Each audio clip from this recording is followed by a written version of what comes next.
Assalamualaikum warahmatullahi wabarakatuh. Di sini kami dari kelompok 5 yang beranggotakan teman saya Adila Rahayu Saputri dan saya Anidia Anandita Perlin.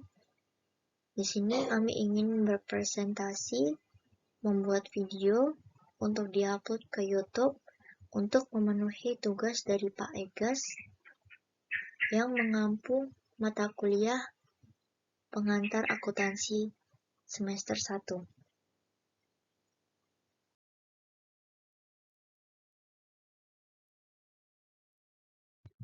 Pengertian siklus akuntansi. Siklus akuntansi adalah sebuah proses akuntansi yang mencatat berbagai bukti transaksi keuangan secara teratur untuk dijadikan sebuah laporan atau informasi akuntansi dalam kurun waktu tertentu.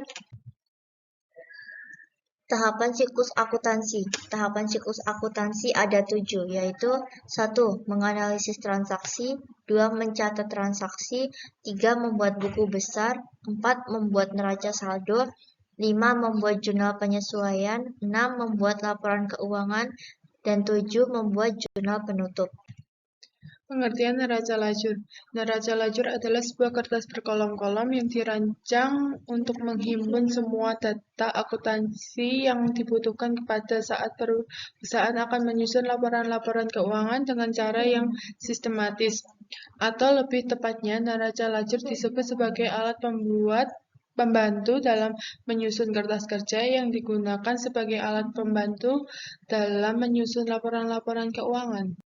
Mengapa neraca lajur dikatakan sebagai alat bantu penyusunan laporan keuangan? Karena dalam neraca lajur, saldo akun-akun buku besar disesuaikan, diseimbangkan, dan disusun menurut cara-cara yang sesuai dengan penyusunan akun-akun dalam laporan keuangan. Sehingga semua nominal yang ada pada buku besar bisa langsung terlihat di neraca lajur tanpa harus mencari dalam buku besar yang memiliki kolom dan jumlah yang terbilang banyak. Tujuan pembuatan neraca lajur 1. Untuk memudahkan penyusunan laporan keuangan, 2. Untuk mengelola dan meringkas informasi dari neraca saldo dan data penyesuaian, 3. Untuk mempermudah menemukan kesalahan yang kemungkinan dilakukan dalam membuat jurnal penyesuaian, 4. Memprediksi masa depan perusahaan dengan pembuatan neraca lajur. Fungsi pembuatan neraca lajur. 1. Dapat membuat data lebih ringkas. 2. Sebagai evaluasi terhadap transaksi keuangan. 3. Menjadi prosedur perusahaan terpercaya. 4. Sebagai referensi penyusun laporan keuangan. 5. Dapat melihat kegiatan harian perusahaan.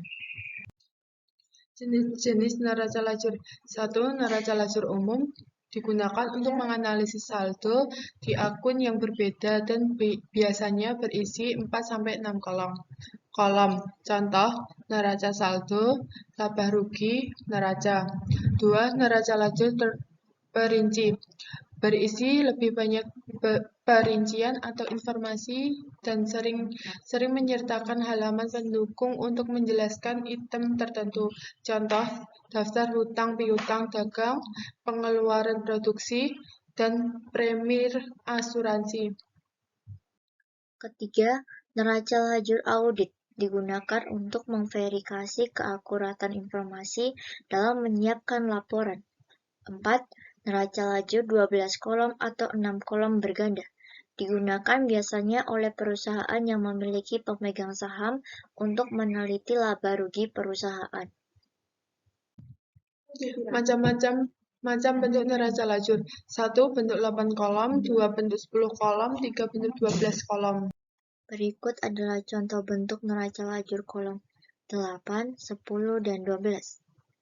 Kertas kerja 8 kolom terdiri dari nomor akun, nama akun, neraca saldo debit kredit, penyesuaian debit kredit, laba rugi debit kredit, dan neraca debit kredit. Untuk kertas kerja 10 kolom terdiri dari nomor akun, nama akun, neraca saldo debit kredit, penyesuaian debit kredit, neraca setelah penyesuaian debit kredit, laba rugi debit kredit, dan neraca debit kredit. Terakhir, kertas kerja 12 kolom. Terdiri dari nomor akun, nama akun, neraca saldo debit kredit, penyesuaian debit kredit, neraca saldo setelah penyesuaian debit kredit, laba rugi debit kredit, modal debit kredit, dan neraca debit kredit. Data yang dibutuhkan untuk menyusun neraca saldo, jurnal penyesuaian, neraca lajur 10 kolom. Cara membuat neraca lajur 10 kolom. Urutan langkah-langkah dalam menyusun neraca lajur 10 kolom, yaitu pertama, membuat format neraca lajur 10 kolom, kedua, mengisi nomor akun dan nama akun, ketiga, mengisi nominal jurnal penyesuaian, keempat, mengisi nominal neraca saldo setelah disesuaikan, kelima, mengisi nominal laba rugi dan neraca. Di sini ada contoh neraca lajur 10 kolom. Di sebelah kanan ada neraca saldo yang datanya meliputi kas, piutang usaha, bangunan, tanah, peralatan, utang bank, utang usaha, modal, privel, pendapatan, beban gaji, beban iklan, yang masing-masing jumlahnya debit kredit seimbang 275.000. Dan di sebelah kanan ada data jurnal penyesuaian. Yang pertama, gaji pegawai yang belum dibayar bulan November 1.500, penyusutan peralatan usaha sebesar 1.000, beban iklan yang masih harus dibayar Rp500, penyusutan bangunan ruko 500. Ini nanti semua data ini untuk membuat jurnal penyesuaian. Dan kalau neraca saldo dan jurnal penyesuaian ini sudah siap, maka kita bisa pindahkan ke neraca lajur atau ke kolom neraca lajur. Di sini ada jurnal penyesuaian yang sudah sesuai dengan data penyesuaian di atas. Di sini pertama ada beban gaji debit, utang gaji kredit masing-masing 1.500. Kenapa bisa beban dan utang gaji? Karena perusahaan belum membayar gaji pegawai di bulan November sebesar 1.500. Kedua, beban penyusutan peralatan debit 1.000, akumulasi penyusutan peralatan 1.000. Kredit. Ini sudah pasti karena debit penyusutan peralatan sudah pasti ada di debit dan akumulasi penyusutan peralatan ada di kredit.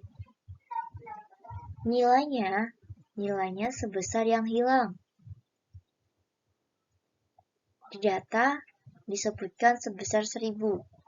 Maka langsung kita masukkan saja masing-masing debit kredit 1.000. Lalu beban iklan debit 500, utang iklan kredit 500, beban penyusutan bangunan debit 500, akumulasi penyusutan bangunan kredit 500 sudah sesuai dengan data yang di atas. Lalu kita jumlahkan masing-masing debit kredit 3.500 yang artinya seimbang atau balance. Karena di sini kita akan membuat neraca lajur 10 kolom, maka formatnya terdiri dari nomor, nama akun, neraca saldo, jurnal penyesuaian, neraca saldo disesuaikan, laba rugi, neraca. Neraca saldo, debit kredit, datanya diperoleh dari neraca saldo perusahaan sebelum data penyesuaian. Di sini kita masukkan saja sesuai dengan data neraca saldo sebelumnya, dari mulai kas debit 60.000 sampai pendapatan kredit 27.000. Yang di debit masukkan di debit, yang di kredit masukkan di kredit. Lalu kita jumlahkan, jumlahnya balance atau seimbang 275.000. Selanjutnya ada jurnal penyesuaian. Jurnal penyesuaian datanya juga diperoleh dari data penyesuaian yang sudah kita buat sebelumnya. Dari beban gaji sampai akumulasi penyusutan bangunan. Yang debit kita masukkan di debit, yang kredit kita masukkan di kredit. Lalu kita jumlahkan masing-masing debit kredit, jumlahnya 3.500. Selanjutnya ada neraca saldo disesuaikan. Itu datanya diperoleh dari data neraca saldo ditambah dengan jurnal penyesuaian atau data jurnal penyesuaian.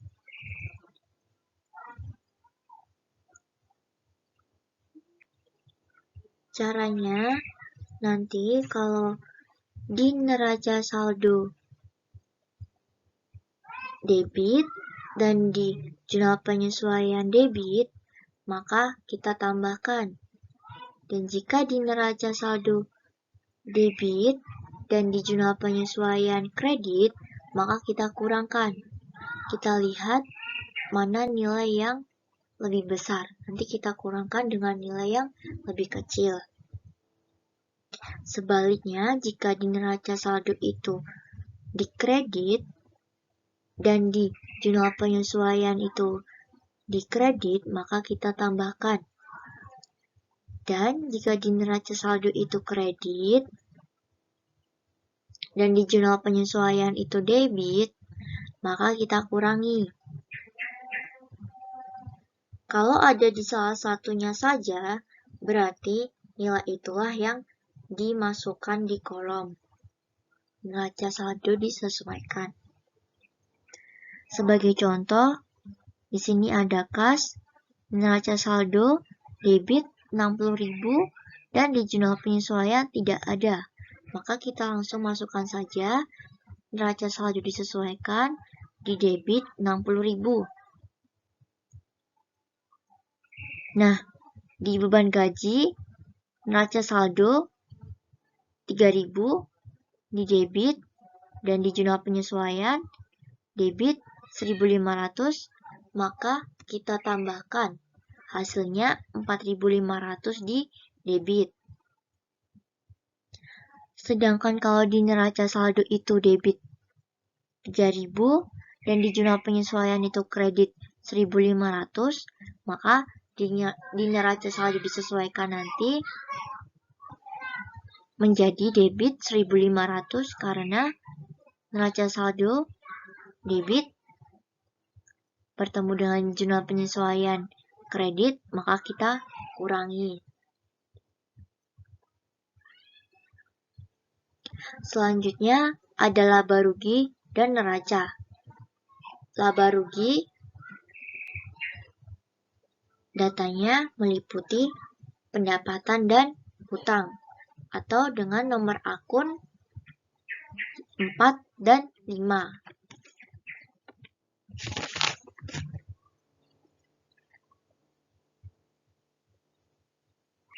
Lalu selanjutnya di neraca diisi dengan akun-akun yang ada di neraca, yaitu akun-akun yang memiliki nomor 1, 2, 3 yang meliputi aktiva, hutang, dan modal.